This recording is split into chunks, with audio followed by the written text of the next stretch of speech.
आज की इस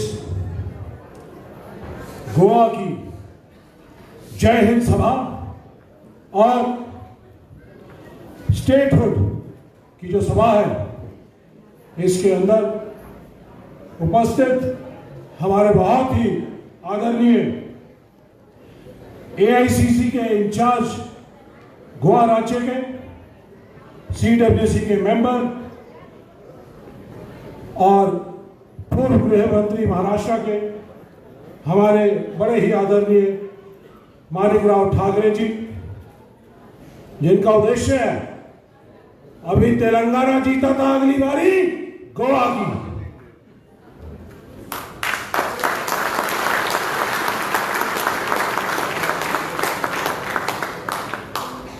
हमारे बीच गोवा के पीसीसी प्रेसिडेंट, बहुत ही होनहार जुझारू अमित पाटकर जी, हमारे सीएलपी लीडर गोवा विधानसभा के और leader of opposition party Congress party के Yuri Alemao ji, member of parliament, और बहुत ही हमारे लोकप्रिय साथी और साउथ गोवा के लोकप्रिय मेंबर ऑफ पार्लियामेंट और देश की सेनाओं में काम किए हुए और कुर्बानियां दिए हुए हमारे साथी captain Viriato Fernandes, MLA Carlos Ferreira ji, MLA Alton D'Costa ji, ex PCC CM, ex CM, ex MP Francisco Sardinha ji, ex MP Ramakant Khalap ji, ex speaker Shambhu Bandekar जी,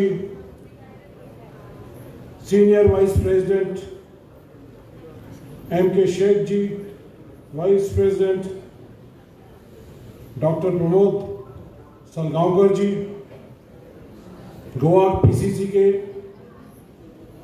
फ्रंटल चीफ, फ्रंटल ऑर्गेनाइजेशंस के, डिपार्टमेंट्स के, सेल्स के सभी चीफ और उनके जो पदाधिकारी जो यहाँ पर उपस्थित हैं, डिस्ट्रिक्ट प्रेसिडेंट्स, डिस्टिंग्विश्ड वेटरन्स, उनके परिवार जो यहाँ पर उपस्थित हैं,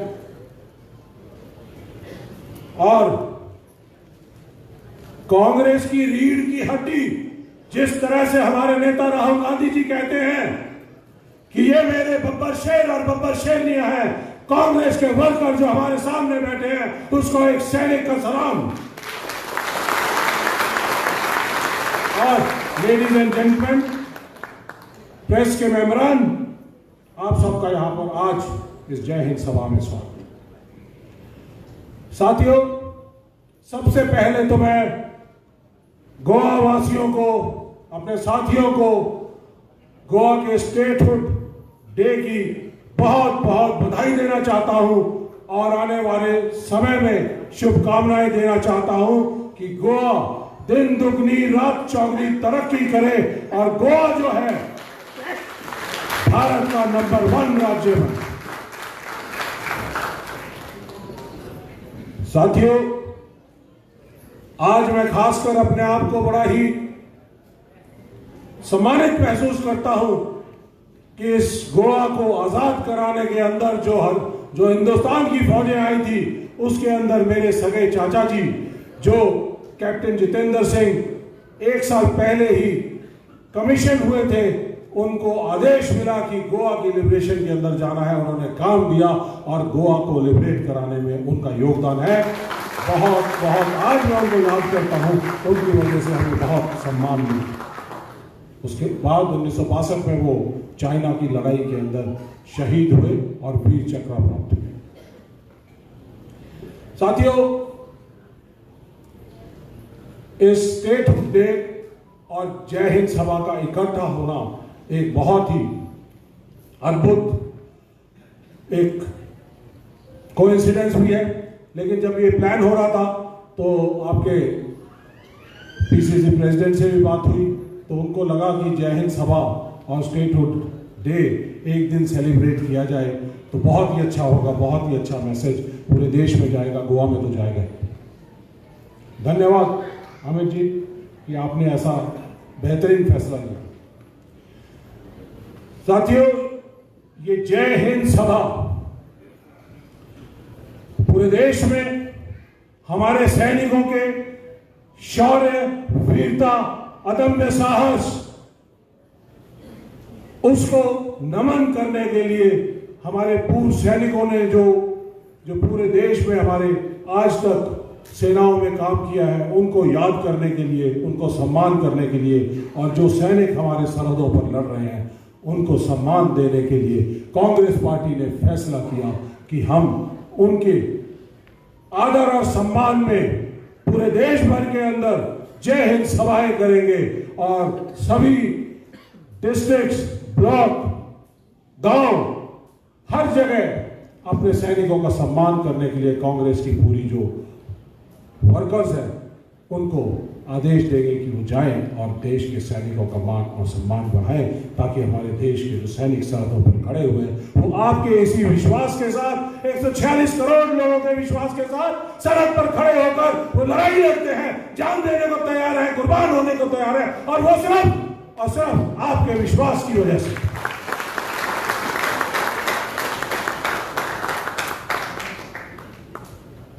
बाईस अप्रैल को हमने देखा कि किस तरह से पहलगाम के अंदर एक टेररिस्ट अटैक हुआ। 40 मिनट तक नरसंहार होता रहा। 1.5 घंटे तक वहां पर कोई रसद नहीं आई, कोई रीइंफोर्समेंट नहीं आई, कोई क्यूआरटी नहीं आई, बचाने के लिए नहीं आई। और इसकी वजह से जो बहुत सारे लोग जो जीवित थे, समय रहते अगर उनको मेडिकल हेल्प मिलती तो वो 26 मार्टियर्स, शहीद, वो आज हो सकता है हमारे बीच जिंदा होते, अपने परिवारों के साथ होते। साथियों, हमने अपने 28 साल के करियर में और 40 साल का जो आतंकवाद का J&K का इतिहास है, हमने नहीं कभी ऐसा देखा और सुना कि कोई भी आतंकवादी आए और 40 मिनट तक नरसंहार करता रहे। टेररिस्ट आता है, जितनी फुर्ती से जल्दी से आता है उतना जल्दी ऑपरेट करता है, वारदात करता है और अपने बाहर निकलने का सेफ रास्ता ढूंढकर भाग जाता है। लेकिन वहां पर 40 मिनट तक ये नरसंहार हुआ। ना कोई पुलिस पोस्ट, ना कोई पिकेट, ना कोई बंदोबस्त, जहां पर हर रोज 2000 से 3000 लोग आ रहे हैं। J&K में चप्पे चप्पे पर सिक्योरिटी फोर्सेस हैं, लेकिन उसके बावजूद बाइसरन वैली में, पहलगाम में 3000 लोग वहां पे मौजूद और एक भी सिपाही वहां नहीं। और सिक्योरिटी किसकी? Ministry of home, Amit Shah ji के जो अधिकार क्षेत्र में आती है। लेफ्टिनेंट गवर्नर उनका है, क्योंकि यूनियन टेरिटरी है, इसलिए सिक्योरिटी अरेंजमेंट सारे के सारे वो फौज के नहीं है। मिस्टेक ये जो कंधे पे बंदूक रखकर चलाते हैं फौज के, ये फौज की सिक्योरिटी नहीं थी वहां पर। वहां सिर्फ और सिर्फ J&K की पुलिस की सिक्योरिटी या फिर पैरामिलिट्री फोर्सेस, लेकिन सब गायब, नदारद। उसके बाद इस नरसंहार के बाद वो 4 मिलिटेंट्स, आज तक उनका कोई अता पता नहीं, कहां। लेकिन हम इतिहास के पन्नों में पठानकोट की तरह और पुलवामा की तरह इस पहलगाम को नहीं जाने देंगे। हमने, कांग्रेस पार्टी ने फैसला किया है कि हम हर 146 करोड़ लोग के घर पहुंचेंगे और बताएंगे कि क्या हुआ पहलगाम के अंदर, क्या हुआ उन 4 आतंकवादियों का, क्या हुआ उनके आकाओं का। और आपको याद होगा 22 अप्रैल को जो घटना हुई, राहुल गांधी जी विदेश में थे, वहां से तुरंत छोड़कर वापस आए। प्रधानमंत्री जी भी विदेश दौरे पे थे, वापस आए। लेकिन वापस आकर हमारे नेता राहुल गांधी जी ने, खड़गे जी ने कांग्रेस वर्किंग कमेटी की अगले दिन ही बैठक बुलाई और एक रेजोल्यूशन पास किया। कहा कि हम अपनी देश की सेनाओं के साथ हैं, देश के सरकार के साथ हैं, इन मार्टियर्स की फैमिलीज के साथ हैं। और सरकार को कहा कि इसके लिए जो भी आप कार्रवाई मुनासिब समझे, तो ये जो आतंकवाद के आका पाकिस्तान में भी बैठे हैं, तो उनको भी खत्म करने का काम करोगे। तो कांग्रेस पार्टी आपके साथ है, थी और रहेगी। लेकिन 23 अप्रैल का दिन मोदी जी बिहार में जाकर वोट मांग रहे हैं। पहलगाम में हमारे 26 लोग शहीद हो गए और वो जाकर वहां पे वोट मांग रहे हैं। शर्म आती है हमें इस बात के ऊपर। कांग्रेस ने 3 वर्किंग कमेटी की मीटिंग बुलाई। सरकार के ऊपर प्रेशर आया, लोगों का प्रेशर आया और ऑपरेशन सिंदूर लॉन्च किया गया। साथियों, हमारी सेनाओं को जो टारगेट दिया गया उन्होंने 100% अचीव किया। कमाल का ऑपरेशन था। 6 और 7 की रात को 9 टारगेट को उन्होंने ध्वस्त करने का काम किया। टेररिस्ट कैंप थे पाकिस्तान के अंदर, आर्मी एयरफोर्स ने मिलकर 9 टेररिस्ट कैंप ध्वस्त कर दिए। लेकिन वहां पर 150 ट्रेनिंग कैंप, स्टेजिंग एरियाज और लॉन्च पैड्स थे, लेकिन उनका कुछ नहीं किया गया, क्योंकि मिलिट्री को सरकार ने सिर्फ 9 टारगेट दिए थे। अगर वो 150 दिए होते तो वो 150 भी हमारी सेनाएं काबिलियत रखती थी उनको खत्म करने का। उसके बाद जिस तरह से पाकिस्तान ने अटैक किया, ड्रोन अटैक किया, मिसाइल अटैक किया और बहुत कुछ किया, उसके बाद हमारी सेनाओं ने बेहतरीन तरीके से काम किया। और कुछ चैनलों ने तो 9 मई की रात को यह भी कह दिया कि कोई इस्लामाबाद पहुंच गया है, कोई लाहौर पहुंच गया है, कोई कराची पहुंच गया। देश में माहौल ऐसा था, समय भी था, माहौल भी था, दस्तूर भी था, मौका भी था। लेकिन 10 तारीख को अचानक यूएस से एक फतवा जारी किया गया। यूएस स्पॉन्सर्ड सीज फायर हमारे ऊपर थोप दिया गया। हमारी सेनाएं पाकिस्तान के अंदर जाने के लिए तैयार थी, एडवांटेज था, लेकिन उनको रोक दिया गया। सारा देश चाहता था कि कुछ ना कुछ तो हो। हम लोग जंग नहीं चाहते हैं, लेकिन अगर जंग हमारे ऊपर थोपी जाती है तो हम उसके लिए हर तरह से तैयार हैं। 1971 में यही हालात थे। इंदिरा गांधी जी 1 महीना पहले गई थी। 1971 की लड़ाई शुरू होने से पहले यूएस प्रेसिडेंट रिचर्ड निक्सन थे। उन्होंने कहा कि अगर आप पाकिस्तान को कुछ करेंगे तो हम बीच में आएंगे। इंदिरा गांधी जी ने मीटिंग खत्म करी, thank you very much president साहब, और वो कहकर चल पड़ी। उस समय के national security adviser Henry Kissinger गाड़ी में बैठते हुए इंदिरा गांधी जी से बोलते हैं कि मैडम, आप यूएस प्रेसिडेंट के ऊपर कहीं ज्यादा हार्श तो नहीं हो गए? तो इंदिरा गांधी जी ने बड़े अदब से और आदर से कहा कि आप मिस्टर प्रेसिडेंट से कह दीजिएगा कि हम डेवलपिंग नेशन हैं, हमारी बैकबोन आज भी मजबूत है और अपने पैरों पर खड़े होने की ताकत आज भी हमारे पास है। और 10,000 किलोमीटर दूर बैठकर कोई हमारे देश की सरहदों का, सेफ्टी का, सिक्योरिटी का फैसला नहीं ले सकता है। हम अपने फैसला लेने की ताकत खुद रखते हैं।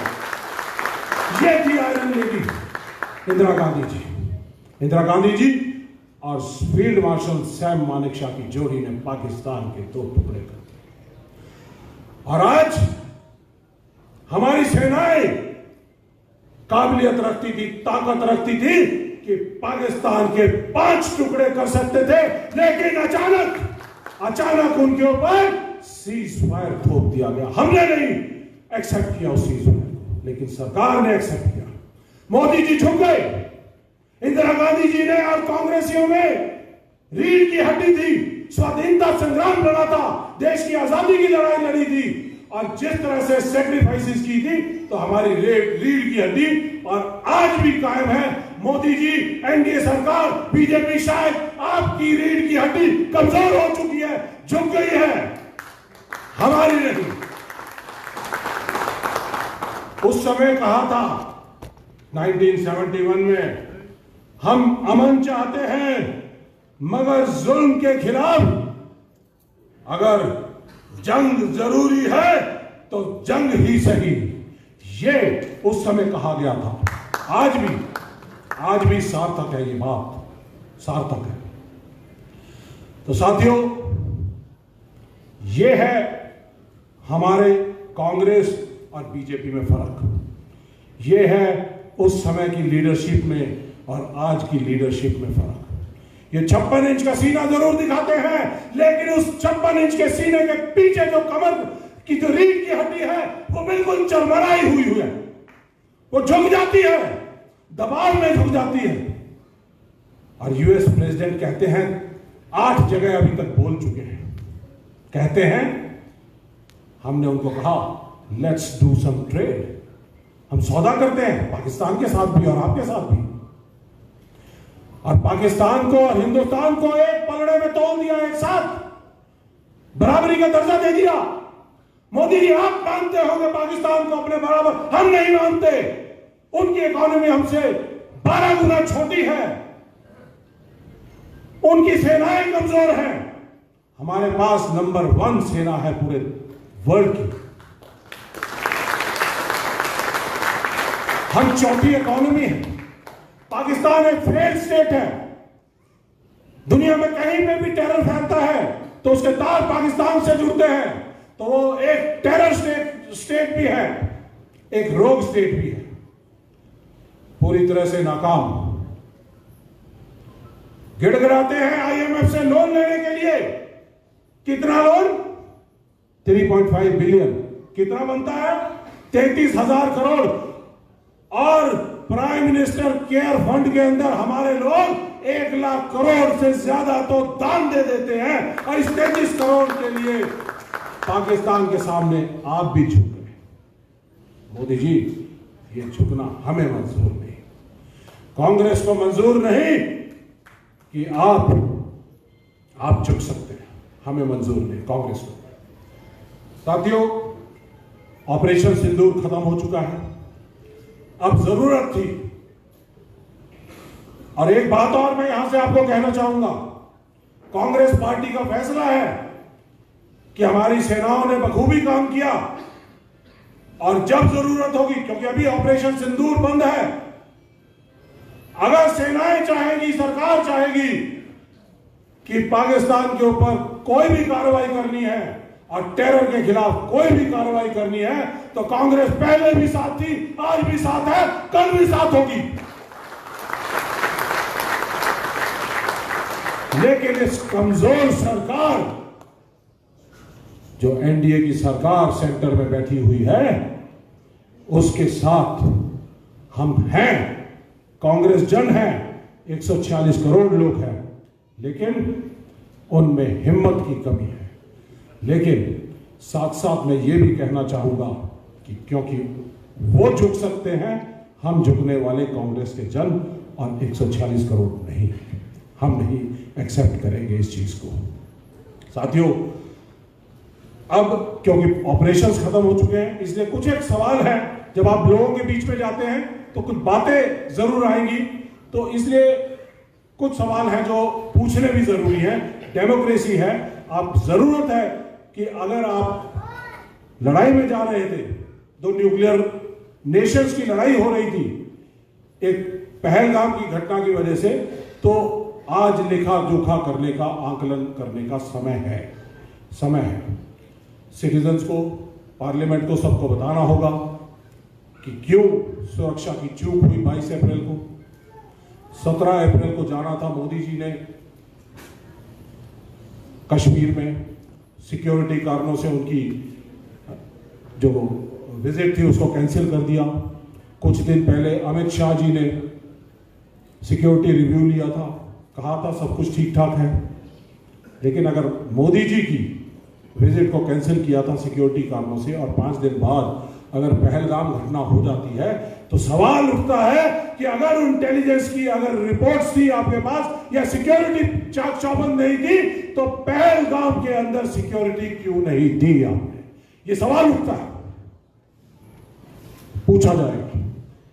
यह भी सवाल पूछा जाएगा कि इस हमले के बाद किसने इसकी जिम्मेदारी ली? मिनिस्ट्री ऑफ होम की अमित शाह जी की जिम्मेदारी थी। फौज में अगर छोटा सा भी कार्रवाई हो जाती है, ऐसा लैप्स हो जाता है तो कोर्ट मार्शल हो जाता है। अमित शाह जी, क्या आपका कोर्ट मार्शल हुआ? आपके होम सेक्रेटरी का कोर्ट मार्शल हुआ? आपके लेफ्टिनेंट गवर्नर का कोर्ट मार्शल हुआ? आपके डीजी बीएसएफ का, डीजी सीआरपीएफ का कोर्ट मार्शल हुआ?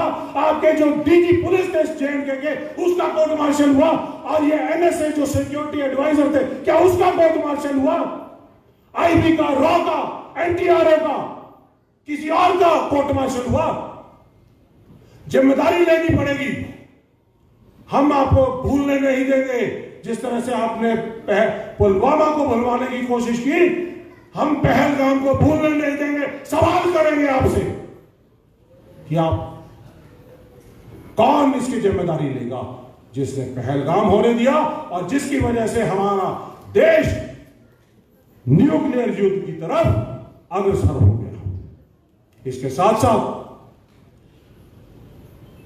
एक बहुत ही खतरनाक जो वाकया हुआ, हमारे एक्सटर्नल अफेयर मिनिस्टर बोलते हैं कि at the start of operations we informed Pakistan that our forces will be hitting terrorist camp, please tell your army to stay away. कौन कहता है ऐसे? कौन करता है ऐसे? कैप्टन विलियाटो बैठे हुए हैं।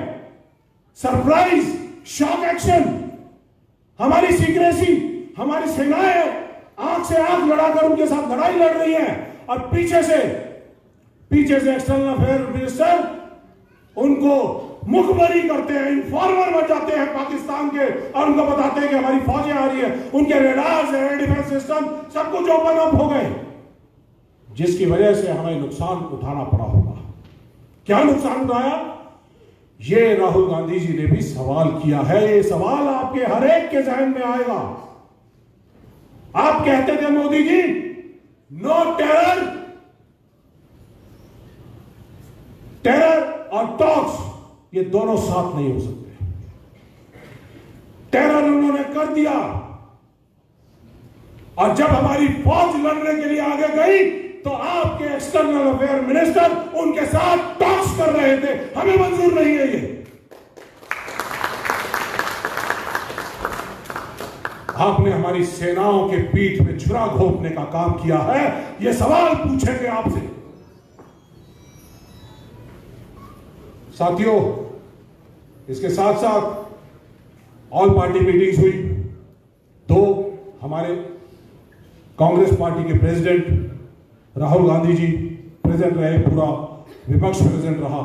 मोदी जी इनका सामना करना नहीं चाहते थे, नहीं आए, दोनों बार नहीं आए और फिर बाहर जाकर बोलते हैं कि हमने ऑपरेशन सिंदूर लॉन्च किया। ऑपरेशन सिंदूर के नाम पर वो कहते हैं कि हम कई यात्राएं निकालेंगे। अरे तुम क्या जानो इस सिंदूर की कीमत? सिंदूर हमारी महिलाओं की ताकत होता है, उनकी हिम्मत होती है और हम पुरुषों का ये रक्षा कवच होता है। इसी भरोसे से, इसी रक्षा कवच को साथ में लेकर हम सरहदों पर लड़ाई लड़ते हैं कि हमारे पीछे हमारा देश, हमारे 146 करोड़ जनता, हमारी सेना, हमारे जो सरकारें हैं वो हमारा साथ देंगी। लेकिन उन्होंने बैकस्टेपिंग करने का काम किया और मोदी जी ने तो बहुत ही बुरा काम किया कि ट्रंप के साथ इसी सिंदूर का सौदा कर लिया। और अब बोलते हैं कि मेरी रगों में गर्म सिंदूर बहता है। मोदी जी, कैसे आप ऐसे कर सकते हैं? इस सिंदूर का सौदा आपने कैसे किया, कितने में किया, किसके साथ किया? देश को बताना होगा, ये सवाल है। इसके बाद आप एनडीए के सभी 25 जो इनके घटक दल हैं उनकी मीटिंग्स करते हैं, चीफ मिनिस्टर से मिलते हैं, लेकिन ऑपोजिशन के चीफ मिनिस्टर से नहीं मिलते क्योंकि वो सवाल करेंगे।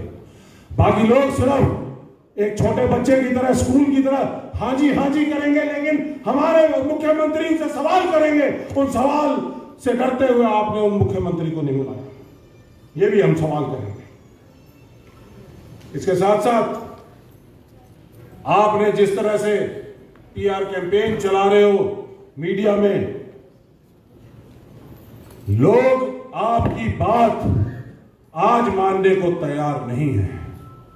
आपने देखा होगा, भारत पाकिस्तान का अगर क्रिकेट का मैच होता है, भारत जीतता है तो सारे देश में पटाखे फोड़े जाते हैं, पटाखे फोड़े जाते हैं।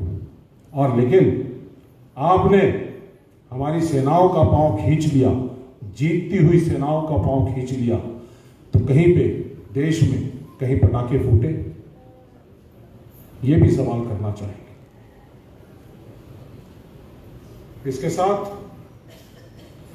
हम लोग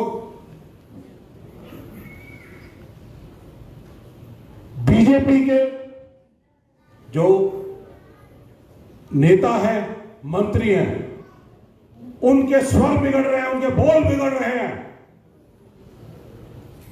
जो डेली ब्रीफिंग करती थी हमारी कर्नल कुरैशी, वो देश के डेकोरेटेड सोल्जर हैं, उसका अपमान करने का काम किया। मध्य प्रदेश के एक मंत्री ने यह कहा कि पाकिस्तान वालों को हमने सबक सिखा दिया। हमने उनकी बहन उनके सामने खड़ी करके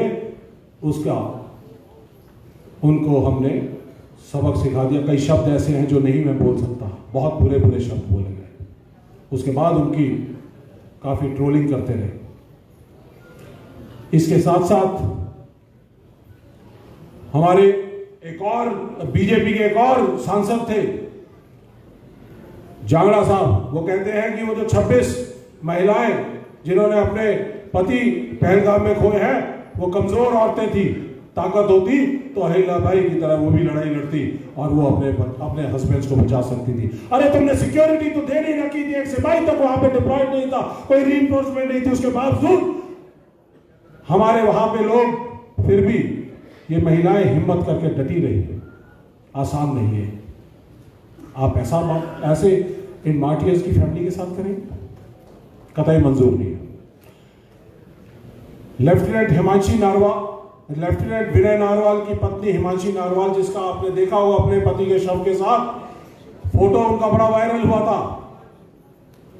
उन्होंने भारतीय सेनाओं की जो सिखलाई है, विचारधारा है, जो कांग्रेस से मैच करती है, सर्वधर्म संभाल, उसकी बात कर दी तो उसकी ही ट्रोलिंग करनी इनके बीजेपी के ट्रोल वालों ने कर दी शुरू।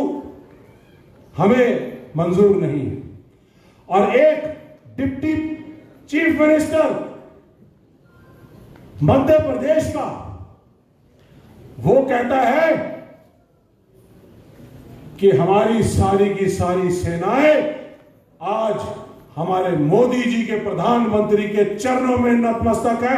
ये मैं उनको बताना चाहता हूं कि भारत देश की सेनाएं भारत के संविधान को बचाने के लिए खड़ी रहती हैं, भारत की सरहदों को बचाने के लिए खड़ी रहती हैं, हमारी इंटेग्रिटी सॉवरेनिटी को बचाने के लिए खड़ी रहती है। वो किसी पार्टी की बपौती नहीं है। वो 146 करोड़ लोगों की, हर धर्म की, हर वर्ग की सेना है। उस पर हम सबका बराबर का अधिकार है। सेना या तो संविधान के सामने नतमस्तक होती है या भगवान के सामने नतमस्तक होती है। किसी भी लीडर के सामने नतमस्तक ना हुई और ना कभी होगी।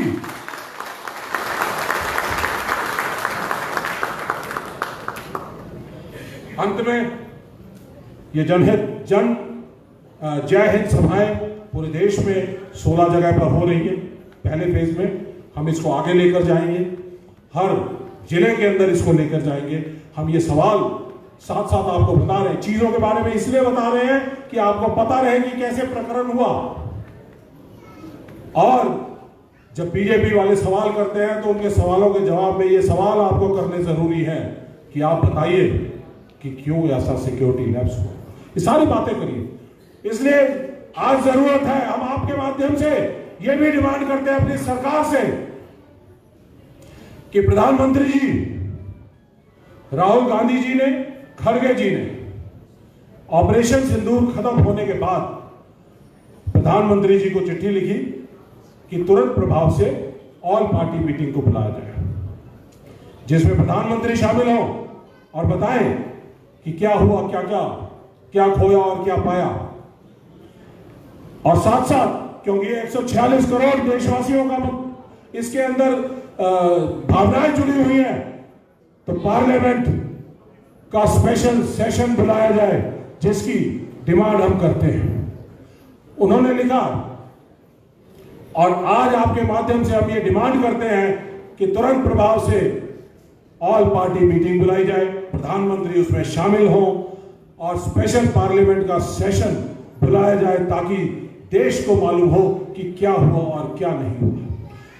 आपको एक और चीज इसके साथ बताना चाहूंगा कि जब 1962 की लड़ाई थी तो इसी बीजेपी के नए यंग सांसद अटल बिहारी वाजपेयी जी हुआ करते थे।